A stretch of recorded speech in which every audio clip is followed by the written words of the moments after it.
말씀으로 같이 나누겠습니다. 여러분이 잘 알고 있는 안중근 의사는 1910년에 중국 류순 감옥에서 숨지기 전에 동양평화론이라는 책을 썼습니다. 그는 한국과 중국, 일본이 삼국이 서구 열강에 맞서서 군사와 은행 또 교육과 법에서 함께 연합체를 만들자.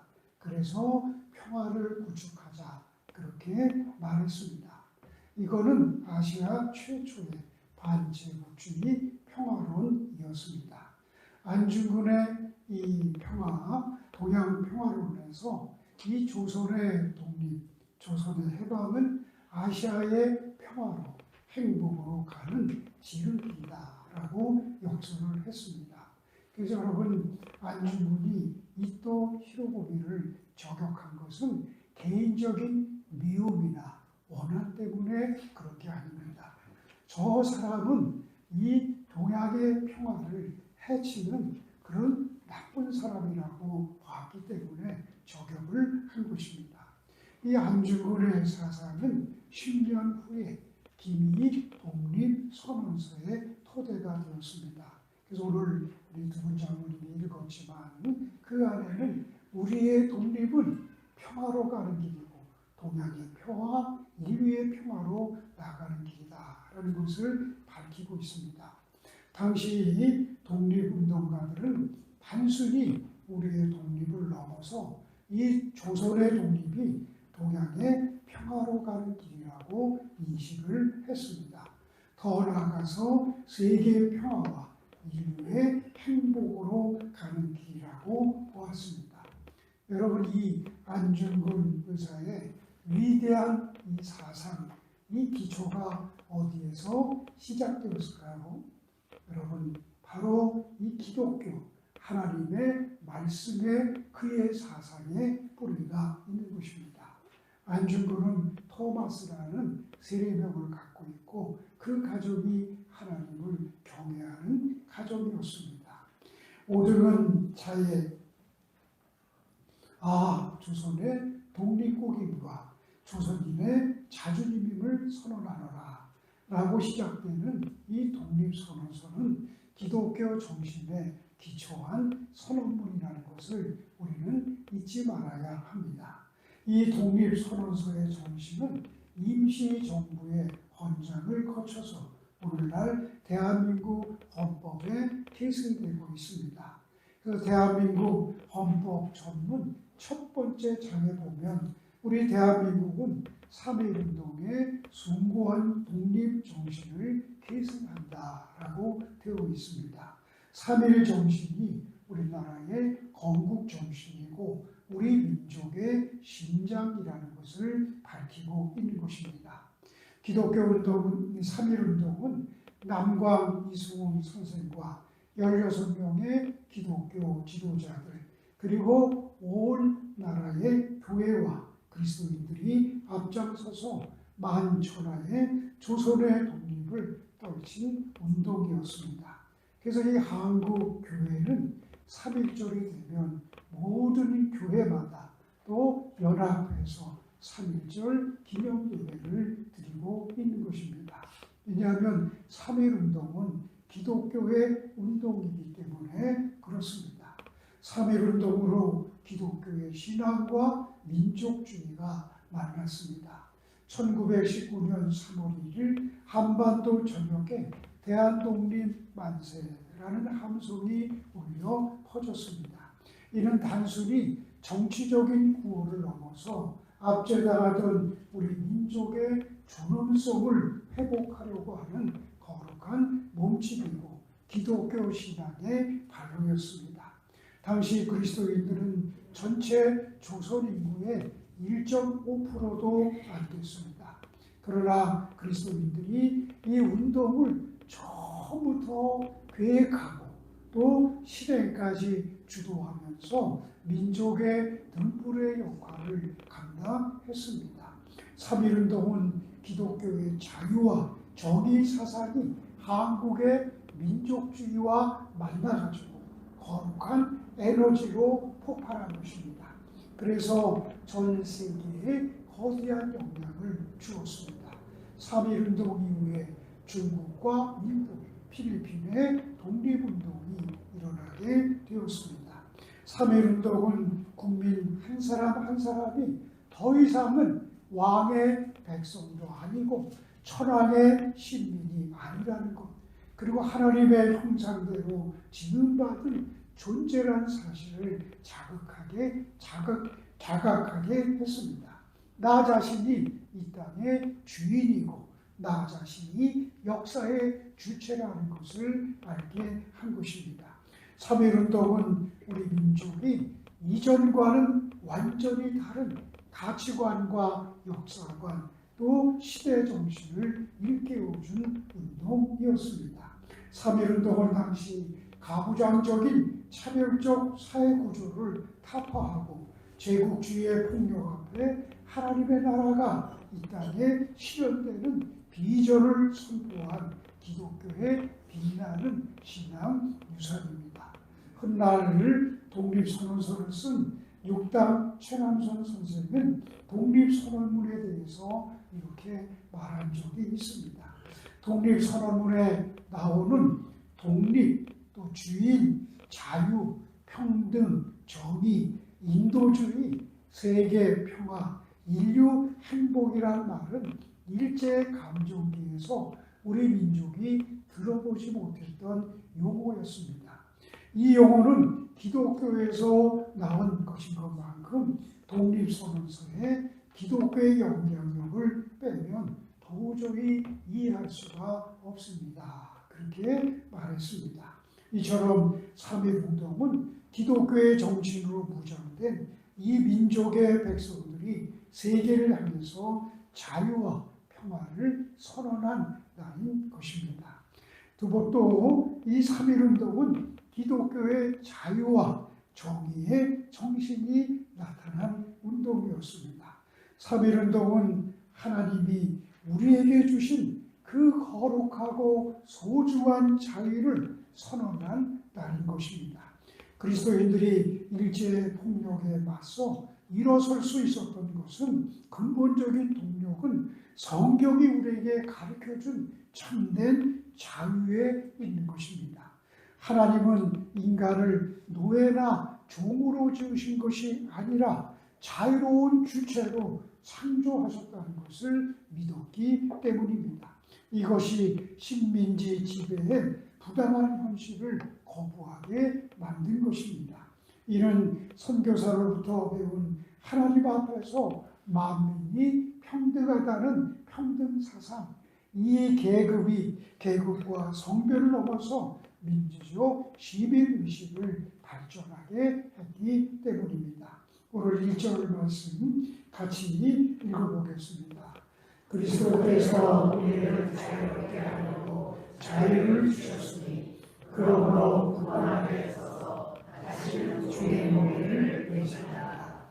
당시 그리스도인들은 독립운동이 단순히 나라를 되찾는 일이 아니었습니다.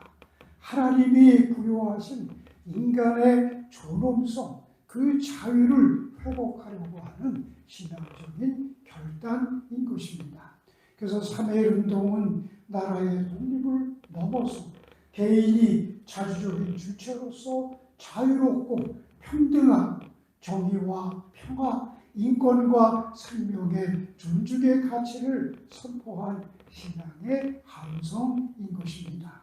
독립선언서의 독립을 강조하고 있죠. 이 독립은 자유를 뜻하는 것입니다. 이제 우리 민족은 누구의 지배와 억압을 받지 않고 우리 민족 스스로 주체적으로 존재하는 나를 발견하게 된 것입니다.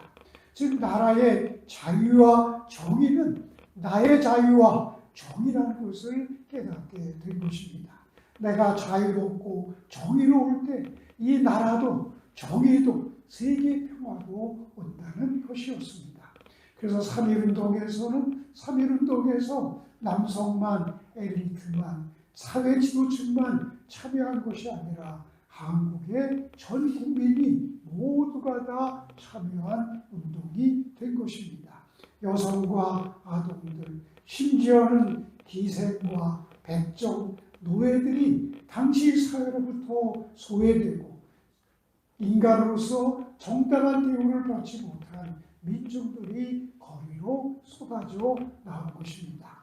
3.1운동의 정신에 깃든 모든 백성은 누구나 자유롭고 정의로운 삶을 살 가치가 있다는 것을 발견하고 모두가 공감했기 때문입니다. 그래서 오늘 봉독한 독립선언서에는 우리 민족을 이렇게 선언한 것입니다.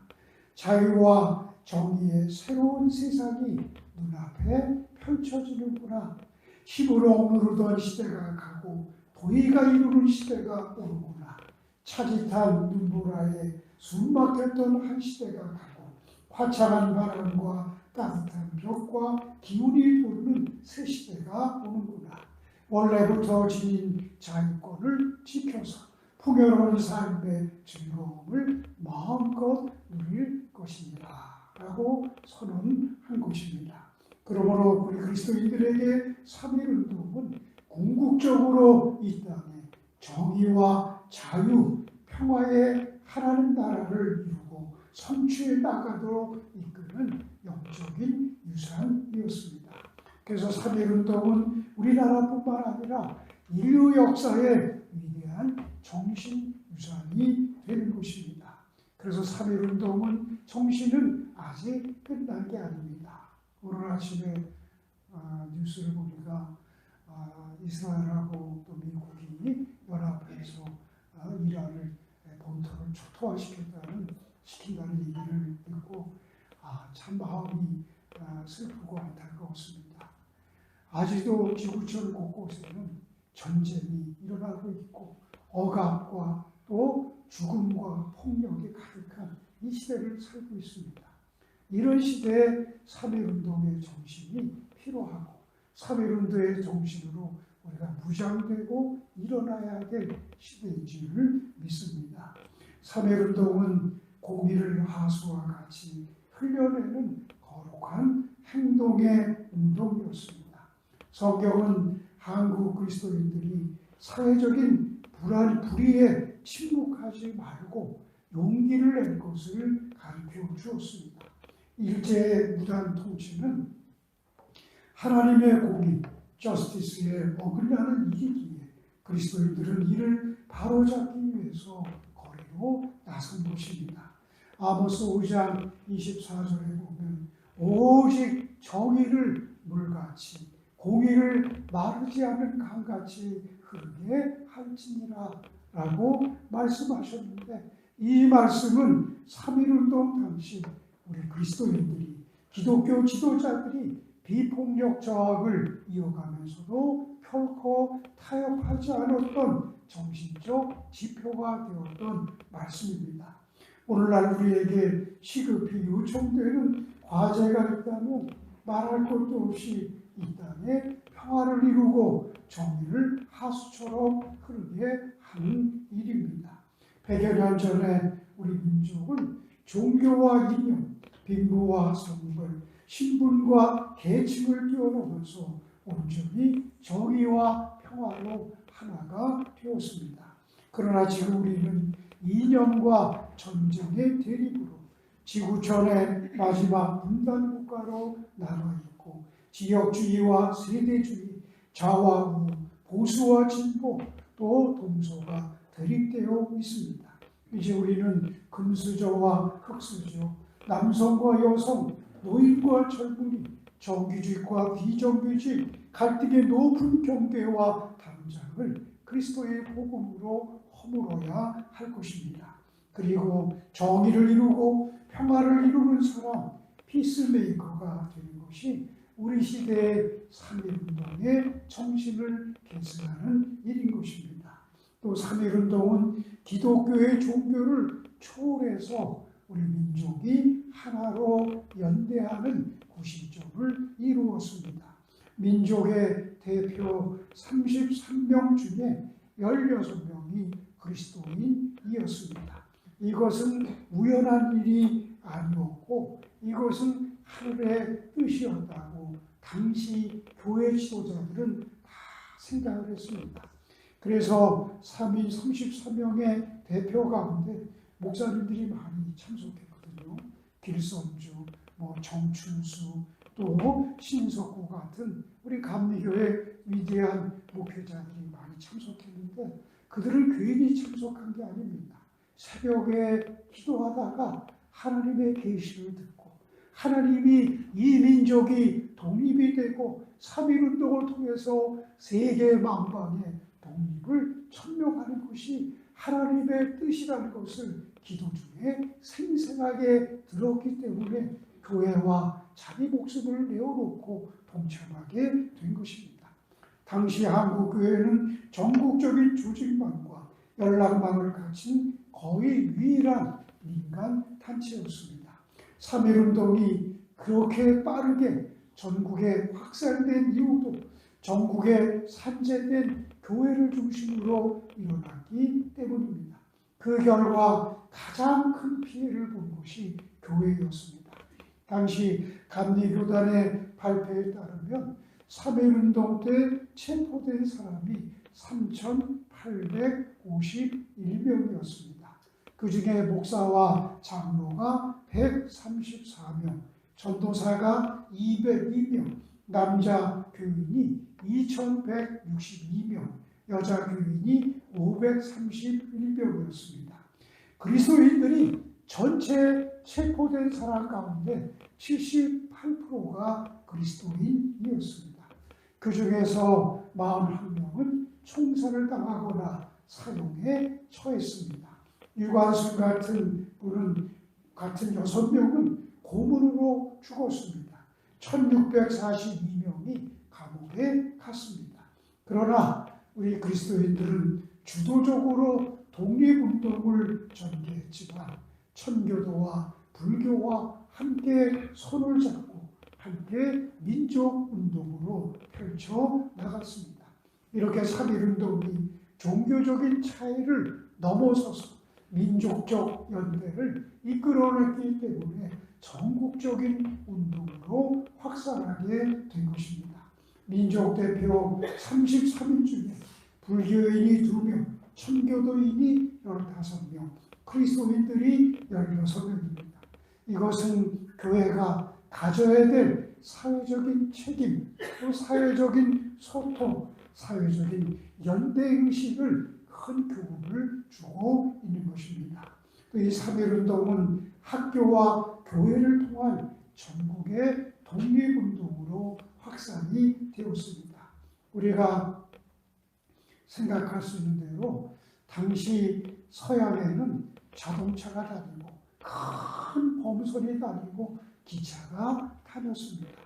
그때 우리나라는 서당에서 한문만 배웠지 학교라는 것이 없었습니다. 학문이라고는 없던 이 시대 그 땅에 선교사들이 와서 처음으로 학교를 세웠습니다.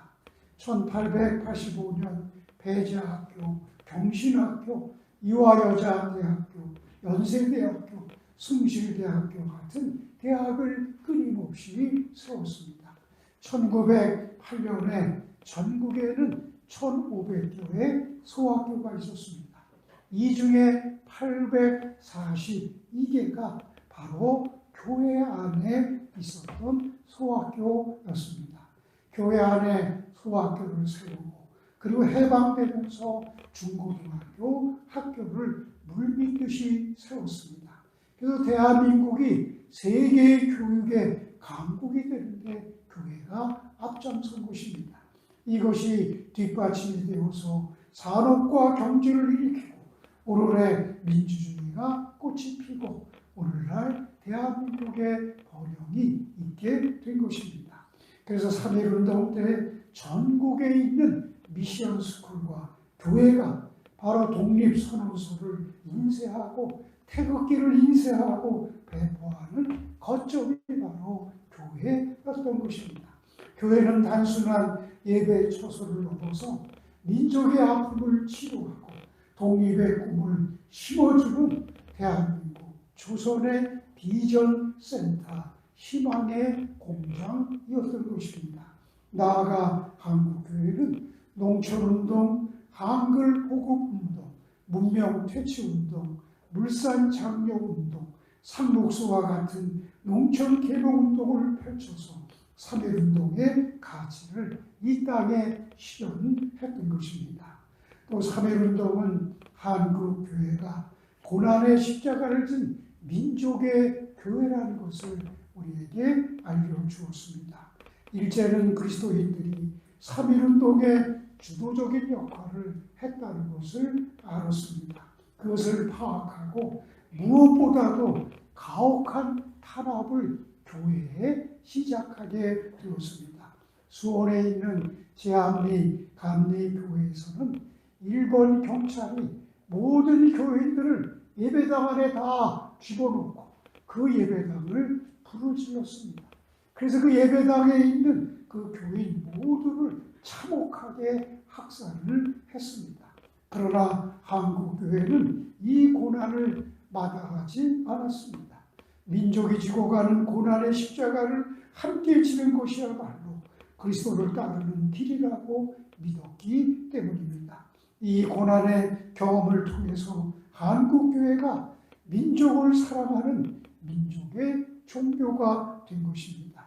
이때부터 조선인들은, 한국 사람들은 이 기독교가 우리의 민족의 종교라고 받아들이게 되었고, 이후에 기독교가 폭발적으로 성장하게 된 것입니다.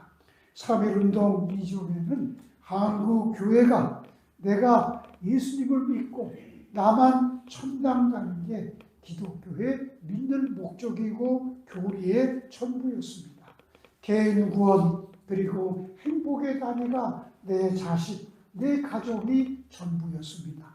그러나 3.1운동을 계기로 한국 교회의 행복의 단위는 나라와 민족이 된 것입니다.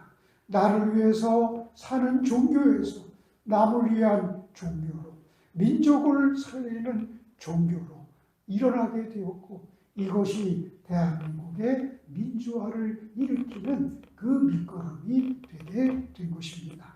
민족의 동반자로서의 기독교, 이런 큰 신앙의 전기를 마련해 준 것이 바로 3.1운동이었습니다. 3.1운동 당시 그리스도인들은 조국을 위해서 매를 맞고 피를 흘리고 죽는 것을 대단스럽게 자랑스럽게 여겼습니다. 나라를 빼앗기고 자유를 잃고 주권을 빼앗기고 사는 것은 치욕이라고 생각했습니다. 그래서 나라를 위해 자기의 목숨을 초계와 같이 던졌던 것입니다. 사랑하는 성도 여러분, 오늘 우리 대한민국의 해방과 번영은 그냥 저절로 이루어진 것이 아닙니다. 3.1운동처럼 이 땅의 수많은 순국 선열들의 그 눈물과 피와 땀과 기도와 신앙으로 이루어진 것입니다. 그러므로 오늘 우리들은 일제의 억압에서 우리 민족을 구원하신 그 선조들의 뜨거운 조국애와 하나님의 은혜를 절대로 잊어서는 안 될 것입니다. 그리고 우리들도 신앙의 선배들처럼 우리의 신앙도 우리 민족의 아픔과 눈물을 닦아주고 민족의 가는 길에 등불이 되고 세계의 평화를 이루는 그 길에 우리가 디딤돌이 될 수 있는 우리 제자 공동체, 우리 모두가 될 수 있기를 주님의 이름으로 축원합니다.